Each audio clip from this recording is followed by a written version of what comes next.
Alright guys, welcome back to the channel. So today we're going to go through some basics. It sort of occurred to me that I send a lot of people to my channel from various photography groups and stuff like that, and they say, oh, I'm new to this, how does this work, how does that work? And you get a lot of people go on and baffle them with all the information. Whereas I consider my channel to be sort of a beginner friendly channel, being reasonably new to it myself. So I thought, well, I send them to my channel, and yet they go back through the last sort of 20, 15, whatever videos, and there's nothing tutorial based on there. It's just mostly now me vlogging, going to locations, having a bit of fun, you know, a few camera hacks, whatever. So I thought, well, I'll just go through the back of a camera screen with the basics you need to know, teach you about the exposure triangle, stuff like that, in very simple ways. Most of it is just down to common sense, go out and practice.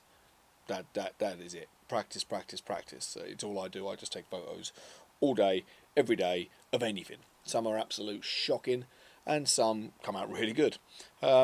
So I'll pop the screen on now, and this is the back of a camera. Now, all cameras vary, but the basics are all the same. So I will try and talk you through a few different modes, and we'll see what we can achieve. So up in this corner here, you'll see the circled M. Okay, that's nice and simple. We'll have a quick chat about that. So the M is manual mode. Now, up on the top of your camera here, you will have, if we can get it up here in focus, doesn't really matter if it doesn't focus, but we will have a wheel. Okay, all cameras have got them. Some are on the left, some are on the right. That's what they do. You're basically in AV or TV. The camera does all the work except for either TV, which is your shutter speed, or AV, which is your aperture. I've got a video way back in the channel explaining aperture, so you can go check that one out if you're not sure what aperture is, but that's your F number. We will go a little bit more into detail.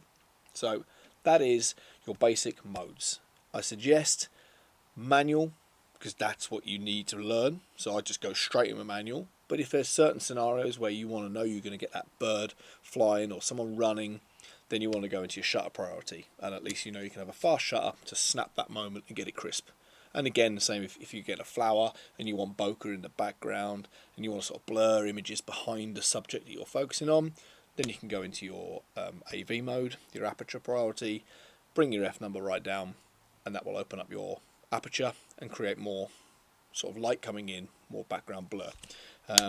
They're whole new separate videos, but that is the three modes on the top of there that you need to concentrate on, manual being number one.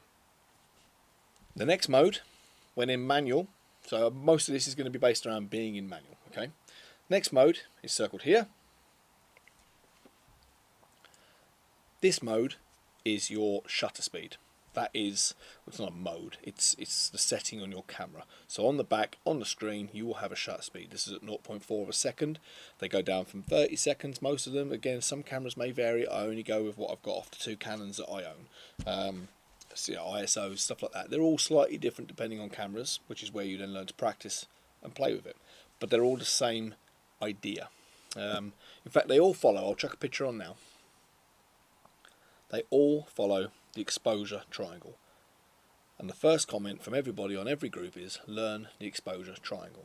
Okay? Once you've got that nailed, you'll start to get an understanding of how all three of them work together. So this one is your shutter speed. Again, if you want to snap something up real fast, you need your shutter speed up fast. But basically, you want a fast shutter speed between sort of 1,000 to sort of 1,800 is going to get you most action sports, things like that you want to get. But remember, with that becomes you either need to bump up the ISO or you need to lower your F number. It sounds confusing. I'm probably making an absolute pig's ear of it, but it's not that confusing. So that's your shutter speed anyway, explained on the back. Next one is your F number.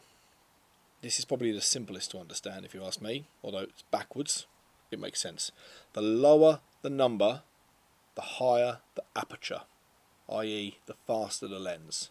Okay, so if you've got an f1.4 or an f1.8, that is a fast lens, which means you can open the aperture. In fact, I might be able to show you on this one because this is a 1.8.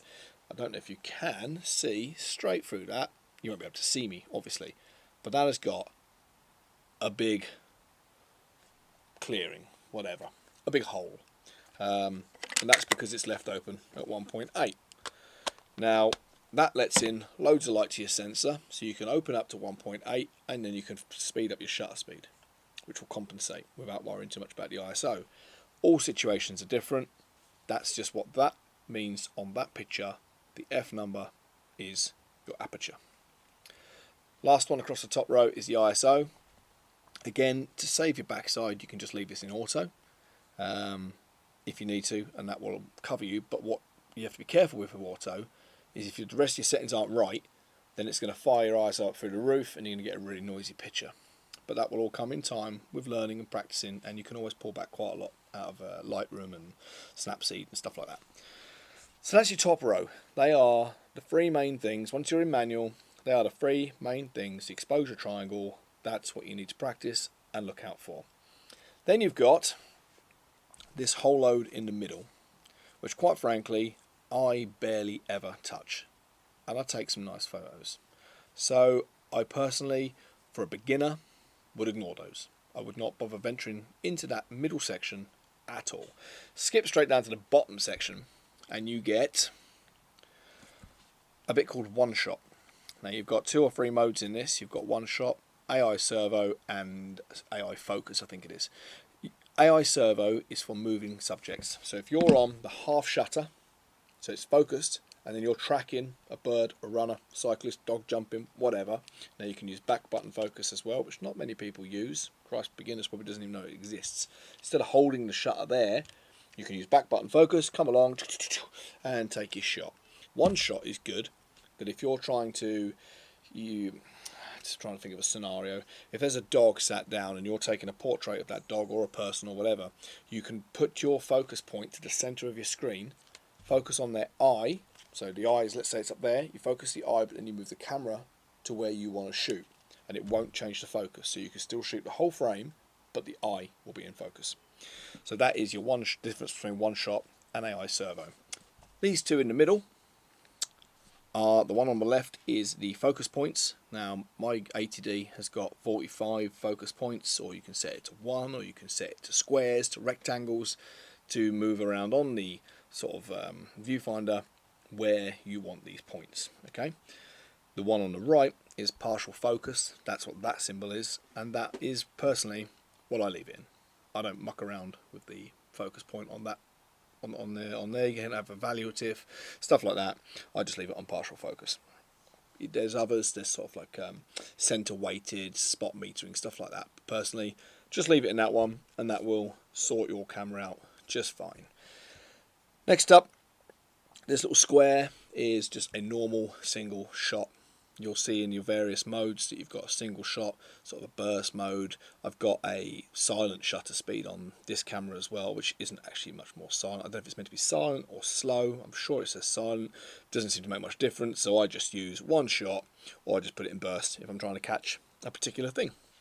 And then the last one that you'll see in the bottom corner, this one has an L. Mine does not have an L because I shoot in RAW. Now I love the debates that go on, and why shoot in RAW and do this and do that. I shoot in RAW because I edit. I edit a lot. I like editing. I like overdoing edits. I like playing with edits. A RAW soaks up every single bit of information. You can literally take a picture in the dark and create daylight. It's crazy. So for me, you shoot RAW. But you can shoot JPEG, you can shoot JPEG and RAW. Again, some people say you should do that. A JPEG compresses your file, and your camera puts in, not colours so to speak, but it puts in some contrast, and it brightens some colours and darkens areas and whatever that it thinks it should be in. So then when you want to edit, there's less information. Whereas RAW, you can even take a photo in black and white, and you can still process it in colour, because the information was still in that picture before or when you took it. So it's quite impressive. RAW files are bigger, yes, they're slower to record to your card if you're bursting, but I shoot RAW.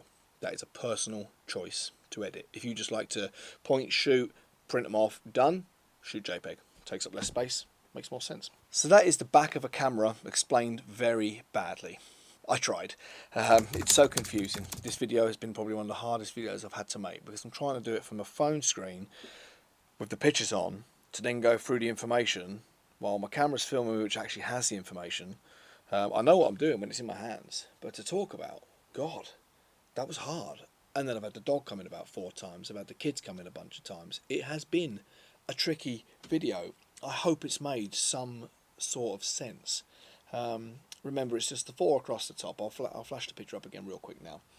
So the 4 across the top, my opinion, manual. Then you can control your shutter speed. Your aperture depends on what you're trying to get. If you're landscape, have a low aperture, which is a high number. Again, it seems to not make too much sense, but it will make sense once you start using it. Again, if you're going for sort of a portrait, or you want to let in more light, star photography, stuff like that, then you want a fast aperture, so you want a low number, and take a few shots and then adjust your ISO accordingly. That is the easiest way. Learn that triangle and practice. If it's coming out a bit noisy, lower the ISO, lower the shutter speed, depending on whether it's a moving subject or not. Then across the bottom, again, it's one shot if you're just taking something that's still, AI servo if you're shooting moving objects. The focus points are up to you and your camera as to what you're trying to shoot, and really the rest is, yeah, shoot RAW if you want to edit, shoot JPEG if you don't. So that is the basics explained without my brain blowing apart about as best as I can. It's really not that hard. I'm sorry I've made this seem a nightmare. My plan was so simple in my head, to just come in here and just make a simple video for beginners to understand the basics on what is on the back of their screen. And Jesus, it's harder than I thought to explain it. Easy to do. So pick up your camera, go out and do it, and I'll catch you in the next video. Hopefully not a tutorial. Peace out. Metering. No, not metering. Evaluative. We have to come back to that one.